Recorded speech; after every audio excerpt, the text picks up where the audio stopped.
ഇന്ത്യയും ചൈനയും മികച്ച രീതിയിൽ പരസ്പരം കച്ചവടം നടത്തുന്ന രാജ്യങ്ങളാണ്. ഇന്ത്യയിൽ നിന്ന് ചൈനയിലേക്ക് ഇറക്കുമതി ചെയ്യുന്ന സൈപ്പർമെത്രിന് ജനുവരി 8 മുതൽ ആന്റി ഡംപിംഗ് തീരുവ ചുമത്താൻ ചൈന തീരുമാനിച്ചതായാണ് റിപ്പോർട്ട്.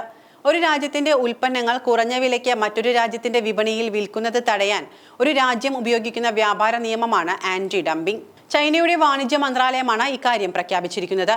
സൈപ്പർമെത്രിൻ ഒരു കീടനാശിനിയാണ്. പരുത്തി, പച്ചക്കറികൾ, ചോളം, പൂക്കൾ തുടങ്ങിയ വിളകളിലെ കീടങ്ങളെ ഇത് നിയന്ത്രിക്കുന്നു. ഇന്ത്യയിൽ നിന്ന് വരുന്ന സൈപ്പർമെത്രിന് ചൈന അധിക ചാർജ് ചുമത്തിയിട്ടുണ്ട്. ചൈനയുടെ ആഭ്യന്തര ഉൽപാദകരെ ദോഷകരമായി ബാധിക്കുന്ന രീതിയിൽ ഇന്ത്യ വളരെ കുറഞ്ഞ വിലയ്ക്ക് ചൈനയിൽ സൈപ്പർമെത്രിൻ വിൽക്കുന്നുണ്ടെന്ന് ചൈന വിശ്വസിക്കുന്നതിനാലാണ് ഈ ചാർജ് ഈടാക്കുന്നത്. മന്ത്രാലയത്തിന്റെ പ്രാഥമിക അന്വേഷണത്തിൽ ഇന്ത്യ ഡംപിംഗ് നടത്തിയതിന് തെളിവുകൾ കണ്ടെത്തിയെന്ന് മന്ത്രാലയം പറയുന്നു. ഒരു രാജ്യം തങ്ങളുടെ ഉൽപ്പന്നങ്ങൾ വളരെ കുറഞ്ഞ വിലയ്ക്ക് മറ്റൊരു രാജ്യത്ത് വിൽപ്പന നടത്തിയാൽ അത് അവരുടെ ആഭ്യന്തര വ്യവസായങ്ങളെ ദോഷകരമായി ബാധിച്ചേക്കാം. അങ്ങനെയാണെങ്കിൽ ആ ഉൽപ്പന്നത്തിന് ആന്റി ഡംപിംഗ് തീരുവ ചുമത്താൻ ആ രാജ്യത്തിന് കഴിയും.